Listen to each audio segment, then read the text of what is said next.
जय हिंद दोस्तों, market studies में आपका बहुत बहुत स्वागत है। मैं हूं आपका दोस्त कपिल रस्तोगी और अभी हम बात करेंगे पावर सेक्टर से जुड़े एक पेनी स्टॉक, एक पेनी शेयर के बारे में, जयप्रकाश पावर वेंचर लिमिटेड के बारे में। दोस्तों 25 या 26 तारीख को मैंने एक वीडियो पोस्ट करके जयप्रकाश पावर वेंचर के ऊपर आप लोगों को अपडेट दिया था और उस समय मैंने बताया था कि इस शेयर में फिलहाल आप लोगों को डाउन साइड बहुत कम देखने को मिल रहा है और अप साइड बहुत हाई है।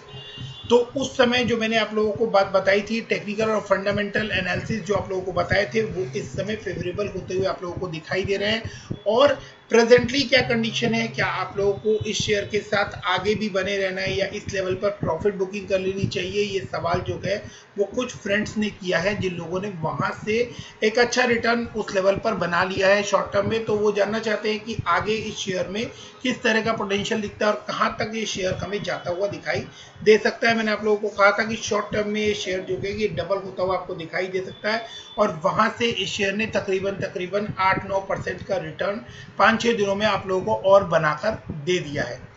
अब आगे बढ़ते हैं और जानने की कोशिश करते हैं कि इस शेयर में आगे किस तरह की मूवमेंट रहने वाली है और क्या और किस लेवल पर हमें स्टॉप लॉस रखना चाहिए और किस लेवल पर हमें इस शेयर के साथ आगे बढ़ना चाहिए। अगर हमने ऑलरेडी शेयर को लिया हुआ है तो क्या हमें एक्यूमुलेट करना चाहिए या प्रॉफिट बुक कर लेना चाहिए।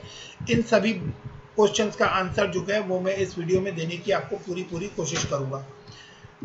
जयप्रकाश पावर वेंचर लिमिटेड का मार्केट कैप 2125 करोड़ है। इसका आरओई जो है वो माइनस में 24.4 है और करंट प्राइस आप लोगों को मैंने जैसा अभी बताया तो करंट प्राइस जो है वो ₹3.25 के आसपास चल रहा है। 52 वीक हाई 4.26 है और 52 वीक लो 0.55 है। अब आप कहेंगे कि अगर आरओई माइनस में है और आरओसी 2.63 है तो इस कंपनी के अंदर जंप क्यों आई हुई है।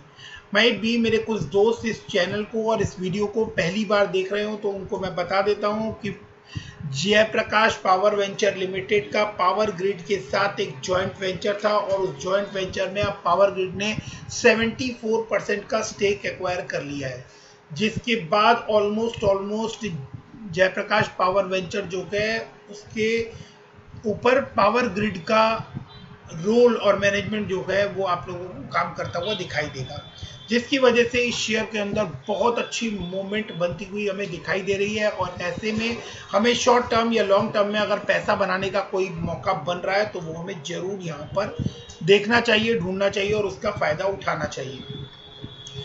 डेफिनेटली हमें रिस्क कंसीडर करके चलना चाहिए क्योंकि एक पेनी स्टॉक है और पेनी स्टॉक जो है वो किसी भी समय किसी भी न्यूज़ के साथ आपको बहुत अच्छी जंप या बहुत अच्छा फॉल भी दिखा सकते हैं। तो ऐसे में इस रिस्की शेयर में आप लोगों को किस तरह से बने रहना है ये हम लोग आगे इस एनालिसिस में आगे एक एक करके जानने की कोशिश करते हैं। कंपनी ने अपने डेट रिड्यूस किए हैं और कंपनी अपनी बुक वैल्यू से नीचे काम कर रही है, ये कंपनी के पॉजिटिव पॉइंट है और कंपनी के डेटर डेज जो है वो भी इम्प्रूव हुए हैं।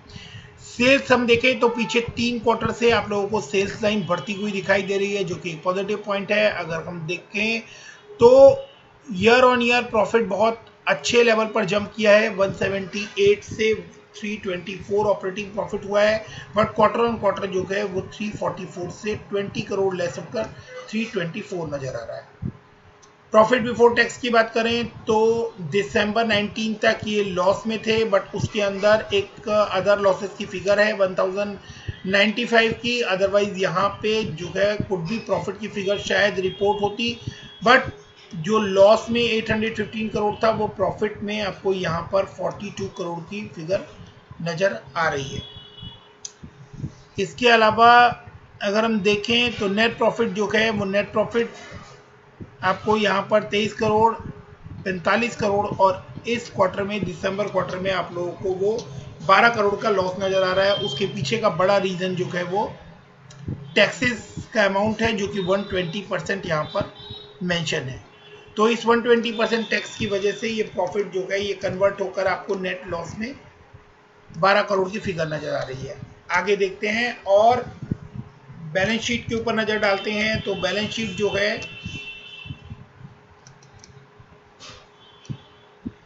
बैलेंस शीट में आप लोगों को रिजर्व के अंदर बहुत अच्छा जंप देखने को मिलता है। बोरोइंग्स जो है वो कंपनी ने 22-23 1000 करोड़ की बोरोइंग से कम कर कर कंपनी ने बहुत ही अच्छे लेवल पर 5570 करोड़ की बोरोइंग जो है वहां तक ये ले आए गए, जिसके बाद इस कंपनी में आप लोगों को बहुत ही अच्छे मूवमेंट देखने को मिल सकते हैं।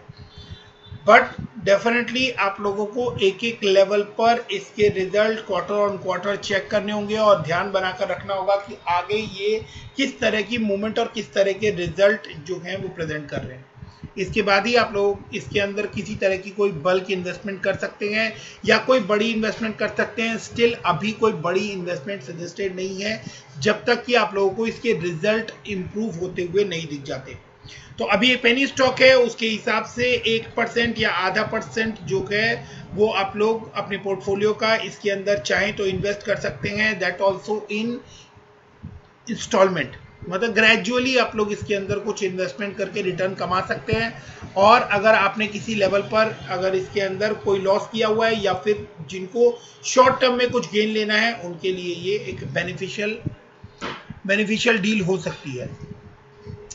प्रमोटर होल्डिंग की बात करें तो 26% की प्रमोटर होल्डिंग है और DII का स्टेक जो है वो 36.26% है। प्रमोटर की FIS की होल्डिंग जो है वो 0.46% की नजर आती है। पब्लिक की होल्डिंग 37.21% है। अब हम लोग स्क्रीन पर अगर देखें तो JP पावर के पास किस तरह के काम नजर आते हैं, तो 1320 मेगावाट का प्रोजेक्ट जो है वो मध्य प्रदेश में चल रहा है। 1980 मेगावाट का बड़ा प्रोजेक्ट आप लोगों को उत्तराखंड में काम करते हुए नजर आ रहे हैं, ये मध्य प्रदेश में और यूपी के अंदर भी इनके जो प्रोजेक्ट्स हैं वो चलते हुए आप लोगों को दिखाई दे रहे हैं। ये 1980 मेगावाट का यूपी में प्रोजेक्ट चलता हुआ आपको नजर आ रहा है और विष्णु प्रयाग में एक प्रोजेक्ट चलता हुआ नजर आ रहा है। तो काफी बड़े लेवल पर JP पावर जो है वो काम करता हुआ हमें नजर आता है, बट इसका शेयर जो है वो बहुत ही पैनी प्राइस पर ट्रेड करता हुआ नजर आता है। तो इसके काम से इसके शेयर वैल्यू को जो है वो पूरी तरह से जस्टिफिकेशन नहीं मिलता। आगे बढ़ते हैं और अब हम चार्ट पर इसके इंपॉर्टेंट पैरामीटर्स को देख लेते हैं। तो बड़ी न्यूज मैंने आप लोगों को बता दी है कि JP पावर के अंदर पावर ग्रिड ने 74% का स्टेक ले लिया है, जिसके बाद से आप लोगों को ये बड़ी तेजी यहाँ पर बनती हुई दिखाई दे रही है। अब यहाँ पर मैं आप लोगों को RSI एक बार इस लेवल के ऊपर दिखा देता हूँ कि जिस 68.13 के ऊपर इसका RSI ट्रेड कर रहा है, जो कि मीडियम बुलिश जोन कहलाता है। ना ये ओवर बुलिश जोन है ना बेयरिश जोन है, तो ये मिड बुलिश जोन है 50 to 70 और ये उस 70 के लेवल को जस्ट क्रॉस करने के लेवल के ऊपर आ चुका है। अगर ये यहाँ से इसको क्रॉस करता है और RSI 70 क्रॉस करता है तो आप लोग इसके अंदर कुछ समय के लिए बहुत अच्छी तेजी बनते हुए देख पाएंगे। और उसके बाद माइट भी आप लोगों को कुछ बिकवाली होते हुए दिखे तो आप लोगों को किस लेवल के ऊपर इस शेयर में एंट्री लेनी है, कहां तक इस शेयर के साथ बने रहना है, मैं वो बताने की आप लोगों को पूरी कोशिश करता हूं। तो ध्यान से वो टारगेट्स जो है वो आप लोग चाहें तो नोट कर सकते हैं। ये ट्रेंड लाइन आप देख पा रहे हैं, इस ट्रेंड लाइन को मैंने यहाँ पर लगाया था और इस लाइन के ऊपर ये बहुत लंबे टाइम से रेजिस्टेंस फेस करता हुआ आप लोगों को दिखाई दे रहा है।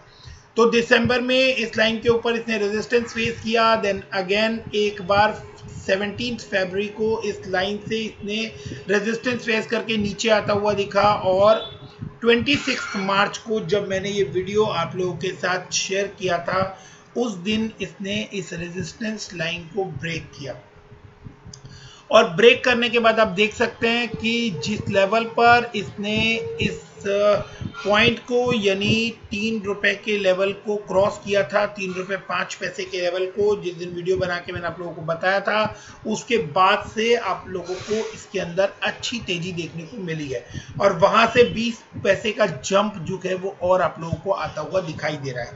आगे फर्दर अगर आप लोगों को इस शेयर के अंदर एंट्री लेनी है या बने रहना है तो आप लोग कम से कम इसके अंदर 3 रुपए का स्टॉप लॉस लगाकर काम कीजिए, सो दैट कि आपके रिस्क जो है वो मिनिमाइज हो जाए और आप लोग किसी भी बड़े लॉस की तरफ ना जाए। तो लास्ट टाइम जो मैंने स्टॉप लॉसेस दिए थे उसको इंक्रीज करते हुए 3 रुपए का स्टॉप लॉस अब आप लोग बढ़ा सकते हैं। और अब इस शेयर के अंदर जो नेक्स्ट टारगेट आता हुआ दिखाई दे रहा है वो 3 रुपए 40 पैसे, और उसके बाद आप लोगों को ये शेयर जो है वो 20-20 पैसे का जंप लेता हुआ दिखाई देगा। और जिस लेवल पर इसने रेजिस्टेंस फेस किया था यानी 4 रुपए 15 पैसे का लेवल, जब ये इस लेवल को क्रॉस कर जाएगा तो आप लोगों को ये शेयर जो है ये मोस्ट प्रोबेबली डबल होता हुआ दिखाई दे सकता है। तो इस शेयर में अगर आप लोगों को एंट्री लेनी है तो आप लोग 3 रुपए के स्टॉप लॉस के साथ इस शेयर में एंट्री ले सकते हैं। और जैसे जैसे ये शेयर ऊपर जाता है आप अपनी रिस्क टेकिंग कैपेसिटी के हिसाब से और रिवॉर्ड और प्रॉफिट बुकिंग के रेशियो को देखते हुए आप लोग अपने स्टॉप लॉस की लिमिट को बढ़ा सकते हैं। तो दोस्तों वीडियो को यहां तक देखने के लिए थैंक यू वेरी मच। कोई भी सवाल हो तो आप लोग कमेंट सेक्शन में कर सकते हैं, मैं पूरी कोशिश करूंगा कि मैं उसका जवाब दूं। और इसी तरह से वीडियो को देखते रहिए, प्यार देते रहिए। और मेरे जो दोस्त अभी तक वीडियो को देख रहे हैं और चैनल को सब्सक्राइब नहीं किया है फ्रेंड्स, तो चैनल को सब्सक्राइब करके रखिए सो दैट कि आप लोग कोई भी इम्पॉर्टेंट अपडेट जो मार्केट से जुड़ा है या ऐसे कमाई वाले वीडियो जहां पर आप लोगों को कमाने का मौका मिलता है और जहां पर रिस्क कम होता है, ऐसे कोई भी वीडियो आप लोग मिस ना करें। So guys keep investing, stay safe, thank you.